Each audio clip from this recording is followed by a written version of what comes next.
Hi, this is my discussion prompt for Shakespeare's Midsummer Night Dream. The first question asked to describe what I found memorable about the play. And what I found memorable was Aegis's willingness to obey Athenian law and have Hermia be put to death if she did not obey his command to marry Demetrius. This seems interesting that despite it being a father-daughter relationship, he does not consider her once at all, and even throughout the play, never did I get a feeling that there was much communication or passion between the two characters. What I thought was memorable was how Helena longed and loved for Demetrius despite him constantly refusing to even give her a chance. And then on the flip side, the same for Demetrius towards Hermia. Hermia's intentions clearly show that she is interested in Lysander and has no intentions of giving Demetrius a chance. The second question is to identify three major conflicts or tensions within the play. And the first is between Aegeus and Hermia. As I had mentioned before, Hermia is in love with Lysander while Aegeus wants her to marry Demetrius, and this tension is shown throughout the play. The second one is between Oberon and Titania.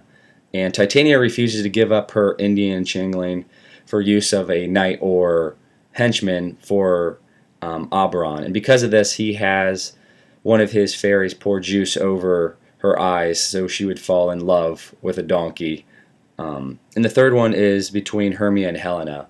Helena is jealous of Hermia's qualities and her ability to get both not only Lysander but mostly Demetrius to fall in love with her. And so once the love of the characters switch and both Lysander and Demetrius actually do love Hermia, she thinks that she is being mocked, and this further distances her relationship with Hermia.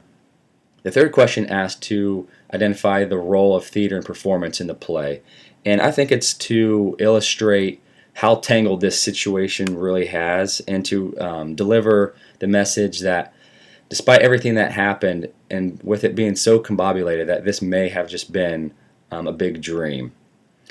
As far as the play that's within the play, I think it's to further emphasize how bizarre the situation actually is, and just to further emphasize of it being crazy to the point of it being comical, which I think is a big thing with that.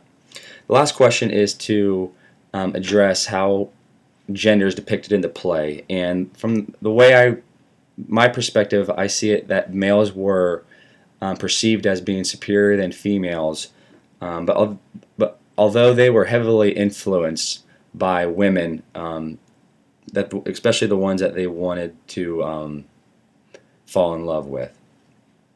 Differences between the fairy world and the mortal world. It seems like the fairy world was very capable of making changes, in that the mortal world was almost at their discretion. The fairy world was able to change who loved who, and this kind of continued throughout the play. As far as having men play the roles of women, I think it takes away the embedded nature or passion that men have towards women, and if you have men playing the roles of women, this might show that there's a little bit lack of passion, where if it was a woman playing their actual role as a woman, you'd be able to see that passion more.